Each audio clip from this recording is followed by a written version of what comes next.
What up, guys? It's your boy, Movie. I'm Will. We got Will here, Will Cinematic. Brought him back today because today I want to talk to you guys about the gear we're using for the new TV show that we're shooting.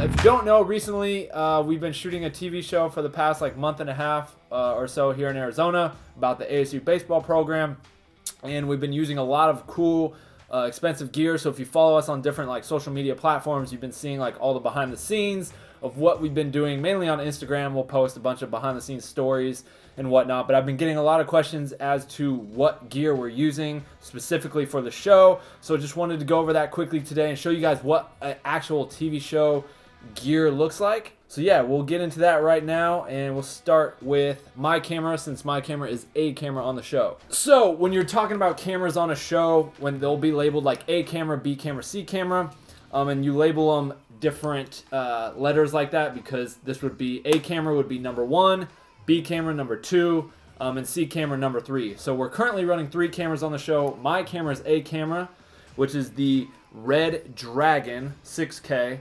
And the lenses that we're using are Lomo anamorphic glass.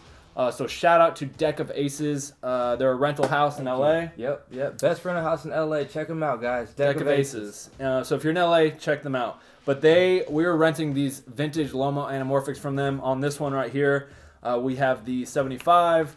On yours, we 50. Have the 50 millimeter.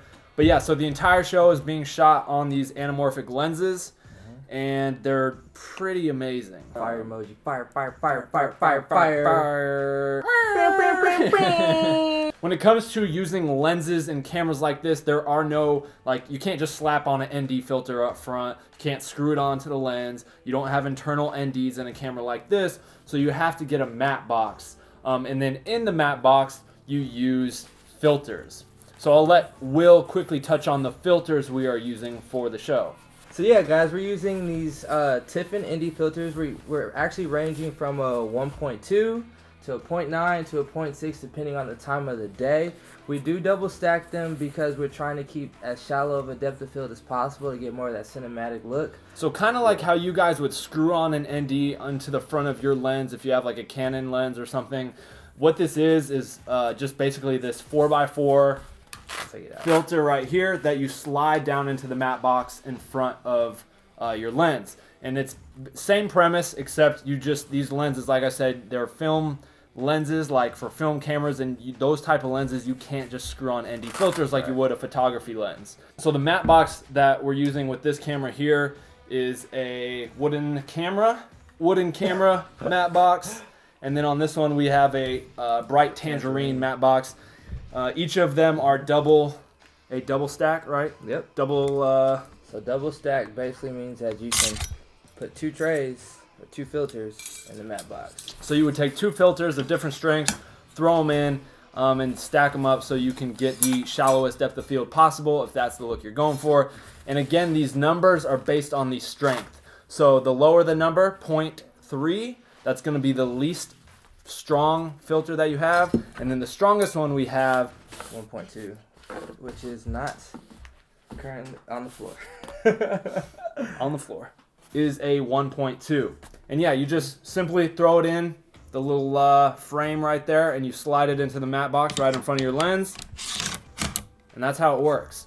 So moving on from there, there's not too much else to talk about as far as camera-wise outside of the batteries. We're using 2 different types of batteries. Right here we have V-Lock Anton Bowers and V-Lock Core batteries. So these are a lot lighter. I like using the Core batteries because I'm typically all handheld.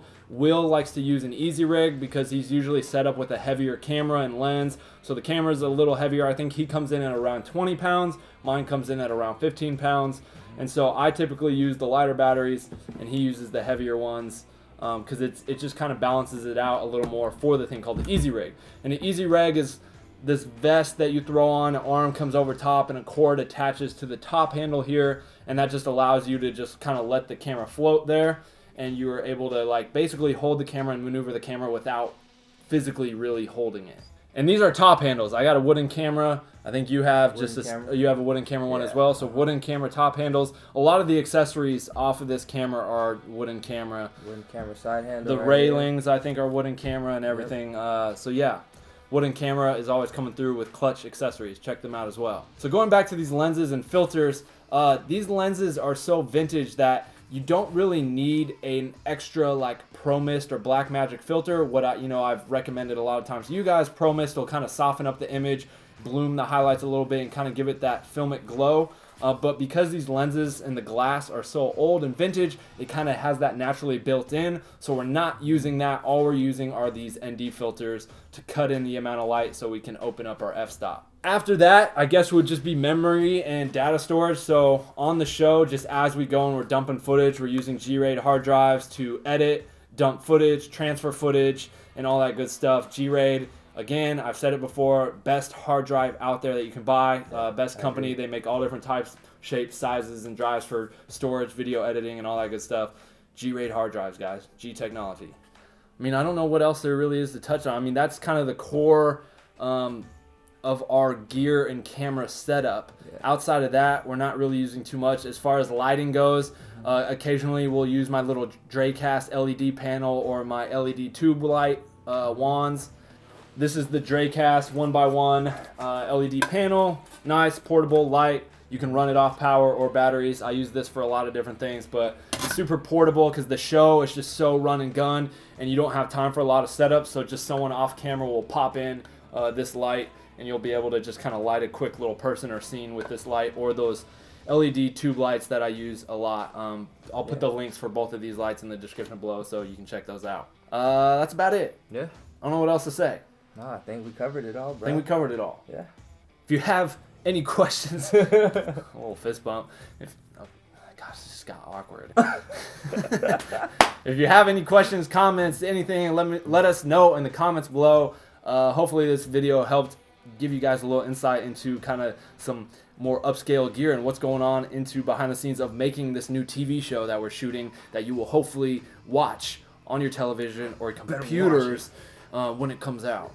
So, with that being said, I'm Jakob Owens for the Buff Nerds. This is Will Cinematic. You already know. We out.